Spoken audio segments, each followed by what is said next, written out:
એ પરિણામો પર વધુ વાતચીત કરવા માટે આપણી સાથે गेटवे डिस्ट्रिक्ट सीएमडी प्रेमकिशन गुप्ता जोड़े रहा है। सर जी, गुड आफ्टरनून, बहुत बहुत स्वागत है आपका सीएनबीसी बाजार पर। और नंबर्स हम देख रहे हैं, डेफिनेटली थोड़े से फ्लैटिश मोड में नज़र आ रहे हैं। और ग्लोबली जो भी सिचुएशन है उसमें फिर से एक बार जो ओपन अप वगैरह की बात, और ऊपर से ये जो पेट्रोल डीजल के दाम बढ़ गए हैं, इनपुट कॉस्ट वगैरह, ये सब बातें हैं। तो ओवरऑल पहले तो नंबर्स की बात करें सर, और इसका क्या कोई असर आया है, ये जो प्राइसेस वगैरह बढ़े हैं, इन्फ्लेशन जो हुआ है उसका? Good afternoon Yeshi. देखिए, ये क्वार्टर फ्लैट होने का रीज़न ये है कि मार्च के महीने में यूक्रेन और रशिया वॉर की वजह से, और जी। उसी महीने पहले शेंजन पोर्ट बंद हुए चाइना में, वो जब खुले तो उसके बाद अब शंघाई पोर्ट बंद है। तो मार्च के महीने में जो वॉल्यूम एक्सपेक्टेड था वो आया नहीं, और वो लोडेड कंटेनर्स अभी भी डिफरेंट पोर्ट्स पे है, पर शिपिंग लाइंस अपने शिप रोटेट कर नहीं पा रही हैं। तो उसकी वजह से ये डिलेड है, लेकिन मार्च में नहीं आके अब ये इस क्वार्टर में आ जाएँगे। तो मेरे को नहीं लगता कि आगे लॉन्ग रन में इसमें कोई दिक्कत आएगी, और वॉल्यूम्स रेल के ऊपर बढ़ते जाएँगे, क्योंकि एक्सिम कार्गो, एक्सिम ट्रेड बढ़ रहा है। एक्सपोर्ट का भी कार्गो काफ़ी तैयार है, जो कि कंटेनर्स भी अवेलेबल हैं यहाँ पर, लेकिन शिप्स की सेलिंग नहीं है, जो वजह मैंने बताई उन वजह से। तो इसकी वजह से ये मार्च के महीने में कमी होने से क्वार्टर फ्लैट नज़र आ रहा है, लेकिन अगर आप पूरा साल देखें तो कंपनी ने काफ़ी तरक्की करी है। आय में भी, और एबिटा मार्जिन में भी, और प्रॉफिट आफ्टर टैक्स में भी। जहाँ तक ये डीज़ल के प्राइस की बात है, वो तो हमारे मोस्टली कॉन्ट्रैक्ट्स होते हैं, वो डीज़ल प्राइसेस से और रेलवे हॉलेज चार्जेस से अलाइन्ड होते हैं।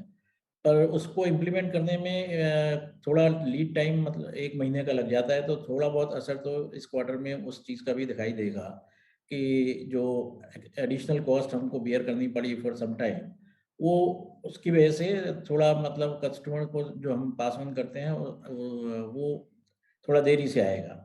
तो यही कारण है कि फ्लैट नज़र आ रहा है ये Q4, लेकिन ओवरऑल ईयर में काफ़ी तरक्की है। हुँ। जी सर, गुड आफ्टरनून। जैसे आपने कहा कि कंटेनर अवेलेबिलिटी है, लेकिन शिप्स पे हम लोड नहीं कर पा रहे हैं। कंटेनर रेट्स में कोई फ़र्क आया है, क्योंकि इतनी शॉर्टेज है और लॉजिस्टिक्स की इतनी शॉर्टेज रही है। रेट्स कितने अपवर्ड्स गए हैं? अभी रेट्स कोई ज़्यादा अप नहीं गए हैं, क्योंकि कंटेनर अवेलेबिलिटी है, और प्रॉब्लम ये है कि शिप्स, जैसे मैंने बताया कि कंटेनर अभी लोड नहीं हो पा रहे हैं, क्योंकि शिप्स की सेलिंग अराइवल यहाँ पर इंडियन पोर्ट्स पे कम हो गई है। तो फ्रेट रेट्स, जो इंटरनेशनल फ्रेट रेट्स है, हालाँकि हम इंटरनेशनल फ्रेट रेट से संबंध नहीं रखता हमारा बिज़नेस, क्योंकि हमारा इंडिया में पोर्ट से और पोर्ट तक है, और इनलैंड हॉलेज रहती है। तो उसमें हमारे को अभी कोई विशेष फ़र्क नहीं पड़ा है। सर, ये मार्जिन्स की अगर हम पर्टिकुलर बात करें, जिस तरीके का सिचुएशन है आपने जैसे बताया, ओवरऑल जिस तरह से हम देख रहे हैं सेक्टर को ग्रो होते हुए, इसके बारे में थोड़ा सा समझाइए सर। आने वाले वक्त में क्या एक्सपेक्ट करना चाहिए रेवेन्यूज़, मार्जिन्स दोनों के हिसाब से? देखिए, आगे आने वाले वक़्त में रेवेन्यू बढ़ेगा, उसका कारण ये है कि जो वेस्टर्न डेडिकेटेड फ्रेट कॉरिडोर है, वो धीरे-धीरे कंप्लीट होता जा रहा है। अभी भी जितना कंप्लीट है, ये जो इस साल बढ़ोतरी आई है, वो इसी कारण आई है कि हमारा टर्न अराउंड टाइम बहुत अच्छा हो गया है मुंद्रा और पिपावाव पोर्ट से, और उसकी वजह से हम कस्टमर को एक फ़िक्स्ड प्लान दे सकते हैं कि कब हम कंटेनर पोर्ट तक पहुँचा सकते हैं, या कब हम कंटेनर पोर्ट से दिल्ली ला सकते हैं। और वो डेफ़िनेटली रोड से ज़्यादा बेटर हो गया है कि रोड की कॉस्ट भी हाई है डीज़ल की वजह से, व्हेयरएज़ रेलवेज़ की अभी कॉस्ट अभी 30 अप्रैल तक सेम है। 30 अप्रैल के बाद रेलवेज़ य ने एक डिस्काउंट जो दे रखा था 5%, वो 5% उन्होंने विथड्रॉ कर लिया है। लेकिन हमारी कोशिश है कि वो डिस्काउंट अगर रेलवे बरकरार रखे, क्योंकि जब ये डिस्काउंट दिया गया था तो हमने वो पास ऑन कर दिया था कस्टमर को, और अब ये डिस्काउंट अगर विथड्रॉ हो जाता है तो हमको आगे कस्टमर को ही पास ऑन करना पड़ेगा।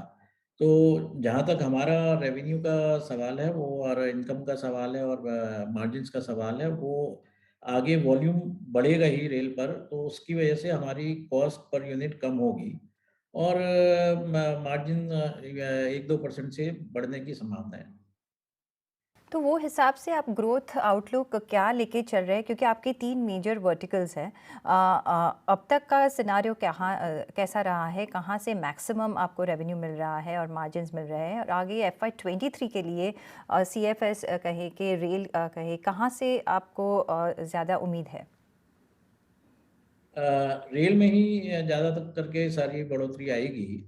तो रेल में हमारा वॉल्यूम हम समझते हैं कि जो प्रेडिक्शन जो आगे पाइपलाइन कस्टमर्स ने, शिपिंग लाइन्स ने हमको दी है आने वाले समय में, उसमें हम डबल डिजिट ग्रोथ देख रहे हैं। ये बारिंग ये जो अभी पोर्ट की प्रॉब्लम्स है कोविड की वजह से चाइना में, ये कब सुधरती है, तो उसके हिसाब से बहुत जल्दी वॉल्यूम पिकअप हो जाएँगे। तो सीएफएस का जो बिज़नेस है उसमें एज़ इट इज़ मेंटेन रहेगा हमारी प्रॉफ़िटेबिलिटी। हमने एक सीएफएस जो पंजाब कॉन्वेयर का 15 साल की लीज़ और ऑपरेशंस एंड मैनेजमेंट पे लिया था, वो 31 जनवरी को हमारा कॉन्ट्रैक्ट ख़त्म हो गया था, तो वो हमने सरेंडर कर दिया है। और वो इन अ वे अच्छा ही है क्योंकि उसमें 20 करोड़ रुपए साल का पंजाब कॉन्वेयर को फ़ीस जा रही थी। और अब सीएफएस बिज़नेस में इतने मार्जिन नहीं है, तो वॉल्यूम हालाँकि हमारे इस आने वाले समय में सीएफएस बिज़नेस में कम होंगे, लेकिन हमारा दूसरा सीएफएस जो बॉम्बे में है, उसके वॉल्यूम्स बढ़ गए हैं, जो कि 9,000 कंटेनर से बढ़ के अभी 14-15 हज़ार कंटेनर हो गए हैं पर मंथ। और पहले हम दोनों जगह मिला के 9 + 9 18 हज़ार कंटेनर कर रहे थे। तो धीरे-धीरे हम वही 18,000 अपनी गेटवे का जो अपना ओन्ड सीएफएस है वही उसी में कर लेंगे। तो हमारे सीएफएस में थोड़ा-सा वॉल्यूम का फ़र्क आएगा, लेकिन हमारी इनकम और मार्जिन वो सेम रहेंगे। रेल में हम डबल डिजिट में ग्रोथ एक्सपेक्ट कर रहे हैं both in volumes, revenue and margin. और इस साल हमारे 2 नए टर्मिनल्स हम कोशिश कर रहे हैं कि इस साल में ऑपरेशनल हो जाएँ। वो अगर नॉर्थ में हो जाते हैं तो फिर वॉल्यूम में और भी बढ़ोतरी हो सकती है। ओके।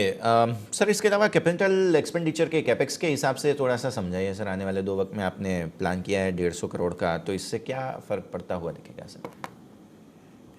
हमारा 200 करोड़ के करीब कैपेक्स होगा, 150 जी। करोड़ 2 टर्मिनल में और 50 करोड़ जो रेगुलर कैपेक्स हमारा जो बाकी के टर्मिनल हैं उसमें हमारे पास लैंड बैंक है।